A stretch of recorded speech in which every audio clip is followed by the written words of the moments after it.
Good morning everyone.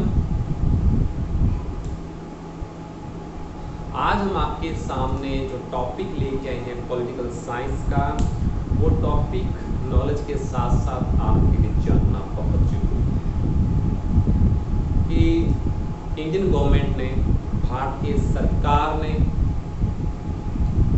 महिलाओं के सशक्तिकरण उनको मजबूत करने के लिए क्या क्या स्टेप उठाए। हम सभी जानते हैं कि प्राचीन समय से ही भारत एक पुरुष प्रधान देश रहा है। आज भी आजकल के इस क्षेत्र के अंदर पुरुषों का ही बोलबाला है। सरकार ने रूल तो बहुत सारे बना रखे हैं, लेकिन लगभग 60-70% लोगों को तो रूल्स के बारे में पता ही नहीं कि क्या क्या संविधान में संशोधन हो चुके हैं। महिलाओं के उत्थान के लिए उठाए गए कदम, तो जो पहला संशोधन मैं आपको बता रहा हूं 1955 के अंदर हिंदू विवाह अधिनियम बनाया गया। हिंदू विवाह अधिनियम, इनकी एक एक लाइन ध्यान से सुनना, वैसे तो बहुत डिटेल में है सारा। हिंदू विवाह अधिनियम जब ये कानून बना था, उससे पहले क्या होता था, एक बार जो शादी हो जाती थी हिंदू परिवार के अंदर किसी की भी, तो वो जन्म जन्मांतर का रिश्ता बन जाता था, अटूट बंधन बन जाता था। लेकिन ये कानून बनने के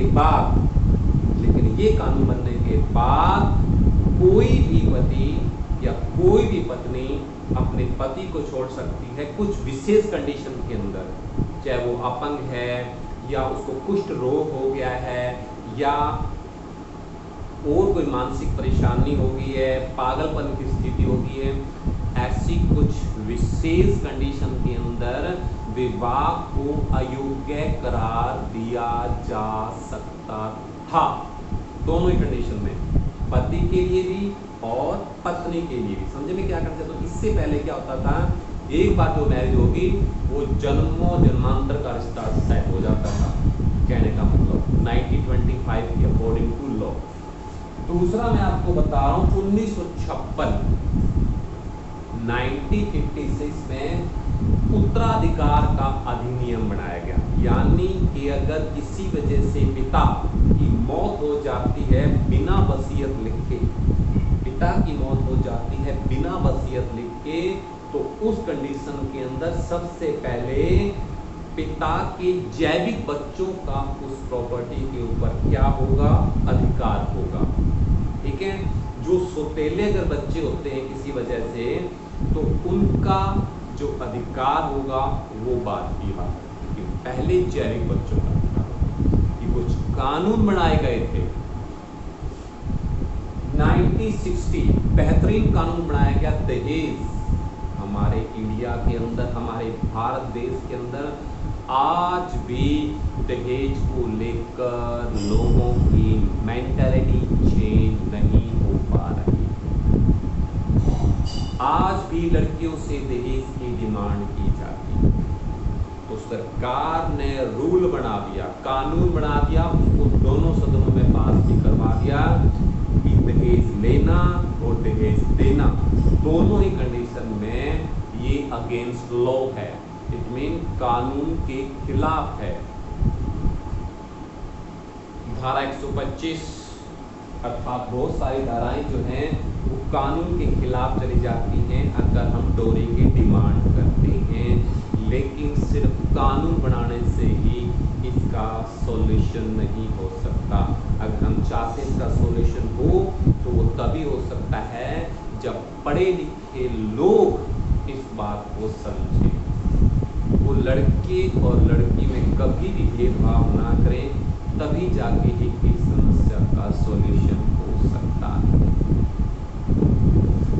बहुत सारी जिंदगियां तबाह हो जाती हैं सिर्फ इस वजह से, क्योंकि अगर किसी के घर में लड़की का जन्म हो जाता है तो माँ बाप को, पेरेंट्स को पता नहीं क्या हो जाता है कि हमारे घर तो लक्ष्मी नहीं एक बोझ आ गए, बहुत सारा पैसा इसके ऊपर लगाना पड़ता है, ये तो अगले घर चली जाएगी। जाएगी। अरे तो क्या हुआ, अगले घर चली जाएगी, है तो आप ही का ही गुण।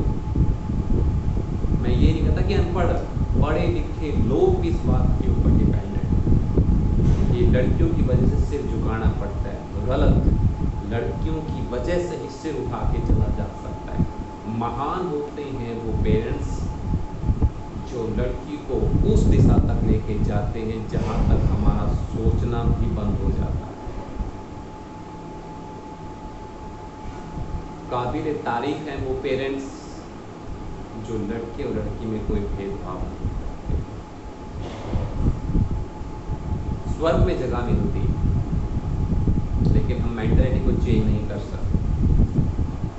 1987 के अंदर क्या कानून बना, बीपीएल मतलब बिलो पॉवर्टी लाइन, गरीबी रेखा से नीचे रहने वाली जो महिलाएं हैं उनके लिए प्रशिक्षण और रोजगार सुनिश्चित किया गया कि किसी वजह से अगर वो बेरोजगार हैं तो उनके लिए रोजगार और ट्रेनिंग का सॉल्यूशन किया गया। ये कानून का बना था 1987 में। बहुत सारी महिलाओं को इसके बारे में पता ही नहीं। 1992 के अंदर एक और जबरदस्त कानून बना कि ग्रामीण और शहरी क्षेत्र के अंदर, ग्रामीण और शहरी क्षेत्र के अंदर 1/3 हर 3 में से 1 महिला को चुनाव के अंदर पार्टिसिपेट करने का अधिकार दिया गया। पहले महिलाओं को चुनाव लड़ने का अधिकार नहीं था, लेकिन 1987 के अंदर ग्रामीण और शहरी स्थानीय स्वशासन के अंदर महिलाओं की जो हिस्सेदारी है वो 1/3 यानी कि 1/3 कर दी गई थी।